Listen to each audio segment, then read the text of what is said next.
আজ পহেলা মে মহান মে দিবস। শ্রমজীবী মানুষের অধিকার আদায়ের গৌরবময় দিন।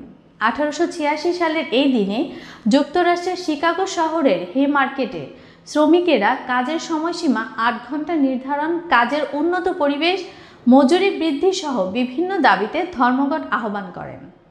বিক্ষুব্ধ শ্রমিকেরা সেদিন দাবি আদায়ের জন্য পথে নেমে এসেছিলেন। শ্রমিকদের শান্তিপূর্ণ আন্দোলন দমন করতে সেদিন পুলিশ গুলি চালায়, প্রাণ হারান কয়েকজন শ্রমিক। এই আত্মত্যাগের মধ্য দিয়ে শ্রমজীবী মানুষের অধিকার প্রতিষ্ঠার পথ সুগম হয়। 1889 সালে প্যারিসে অনুষ্ঠিত দ্বিতীয় আন্তর্জাতিক শ্রমিক সম্মেলনে পহেলা মে আন্তর্জাতিক শ্রমিক ঐক্য ও অধিকার প্রতিষ্ঠার দিবস হিসাবে পালনের সিদ্ধান্ত নেওয়া হয়। বাংলাদেশেও আজ নানা আয়োজনে পালিত হচ্ছে মহান মে দিবস।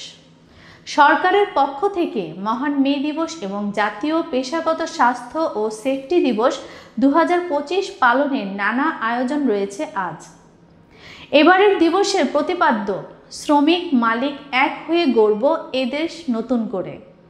যদিও শ্রমিকদের অধিকার আদায়ে অনেক অগ্রগতি হয়েছে, তবুও এখনও অনেক চ্যালেঞ্জ রয়ে গেছে। শ্রমিকদের নিরাপদ কর্মপরিবেশ, ন্যায্য মজুরি এবং সামাজিক নিরাপত্তা নিশ্চিত করতে আরও কার্যকর পদক্ষেপ প্রয়োজন। সরকার এবং সংশ্লিষ্ট সকল পক্ষের সমন্বিত উদ্যোগেই সম্ভব হবে শ্রমজীবী মানুষের অধিকার নিশ্চিত করা।